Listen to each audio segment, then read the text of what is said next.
Here's the start of Chapter 1 of your anime multiverse novel. Anime Multiversal Nexus, Volume 1, The Convergence. Chapter 1, The Fracture. Somewhere beyond all worlds, the grand void stretched endlessly, a canvas of starless darkness, void of time, space, or substance. Here sat a childlike being, legs swinging carelessly over the edge of nothing, eyes wide with divine boredom. Zeno, the Omni-King. He had erased timelines, snuffed universes with a flick. But now, he was tired of it all. Zenny's bored, he pouted. Too many universes, too many rules. Let's shake things up. The Grand Priest, watching silently nearby, dared not interfere.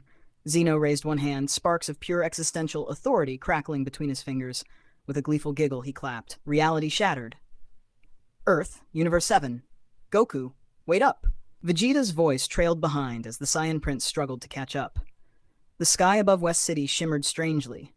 Not the kind of ominous foreboding Goku was used to, but more like a ripple through a mirror. Goku halted midair. He squinted. That's new. In a single second, the shimmer split apart, and a monstrous beast unlike anything in their world erupted through. Its form twisted between organic and mechanical, with one massive glowing eye at its center. Goku blinked. Okay, that's not from our dimension. Wano, Grand Line. The Thousand Sunny creaked as waves crashed beneath. Luffy stood at the bow, grinning at the scent of sea salt and meat from the galley. Zoro was sleeping, Sanji was shouting, and Nami was already yelling at both. A flash burst across the sky. Hey, Usopp muttered, does the sky usually look like a cracked egg? Before anyone could answer, a hole appeared in the clouds. Through it fell something metallic, sparking, groaning. It hit the deck hard, sending Luffy bouncing back. The crew stared. It was a drone, from a digital world they'd never heard of. Kurakura Town, Bleach Universe. Ichigo Kurosaki felt it in his bones. He bolted upright in his bed, Zanpakuto already materializing. Another hollow? He whispered. No, this was different. Out in the sky, above the trees, the fabric of space twisted and tore. From it stepped a woman clad in red leather and silver chains. Her eyes were blank, her smile inhuman. Behind her, a flickering humanoid in a television-headed body followed, cackling nonsense and broadcasting garbled audio waves. Ichigo frowned. These aren't spirits. Tokyo, Jujutsu Kaisen Universe. Gojo stood atop a skyscraper, blindfold rustling in the breeze. Satoru Gojo was rarely surprised, but today he was. Huh, he muttered, watching the skyline. That's not cursed energy.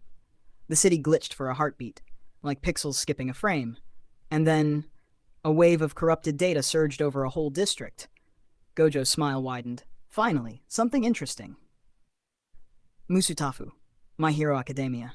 Izuku Midoriya was mid-patrol when a tunnel of light opened before him. It wasn't a Nomu. It wasn't even quirk-related. He blinked, and from the portal stepped a fox-eared girl in a blue jacket, confused and disoriented. Where am I?" she asked. I think you're in Japan," Deku said carefully. The girl tilted her head. "This isn't Anima City." Konoha, Naruto Universe. Naruto stood atop the Hokage monument, cloak flapping, his sage mode active. He felt it instantly. Not chakra, not tailed beast energy, something far more cosmic. A chunk of the Hokage mountain simply vanished, replaced with a futuristic black tower that pulsed with red veins. "What the hell is that?" Boruto asked beside him, shocked. "I don't know," Naruto muttered, "but we're not the only world anymore." Heaven's Arena, Hunter x Hunter. Killua and Gon were in the middle of a match when it happened. An entire floor above the arena folded in on itself like a collapsing stage curtain, and through it poured mimic creatures made of teeth, gears, and glitching holograms. "Are those puppets?" Gon asked. Killua cracked his knuckles. "Who cares? Let's fry 'em." The merge begins. Across all worlds, cracks continued to widen. The laws of logic began to bend. Magic interwove with Nen, chakra merged with cursed energy, ether and stand sparked in tandem. And then, the fracture reached its peak. In the void between all realms, floating above the wreckage of broken dimensions, a throne assembled, made of steel, bones, crystal, and cables. Upon it sat a figure, faceless, ageless, formed from the corrupted fragments of discarded timelines and collapsed character arcs. He was born of forgotten stories. The Rift King had awoken. Meanwhile, Dr. Stone's world, Senku stared through his telescope, mouth slightly open. "Yo," Taiju said. That doesn't look like a comet. It's not, Senku replied. It's a sky rift. They watched as something that looked like a titan fell through the clouds, then faded before impact. Senku grinned darkly. This is going to be scientifically insane.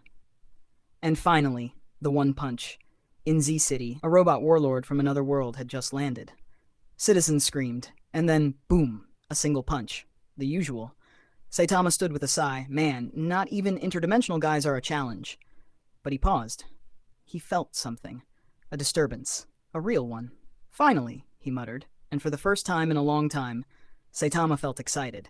To be continued in Chapter 2. Hero Worlds Collide. Let me know if you'd like me to continue with Chapter 2 right away. Once we reach 3 to 5 chapters, I'll begin compiling them into your downloadable novel.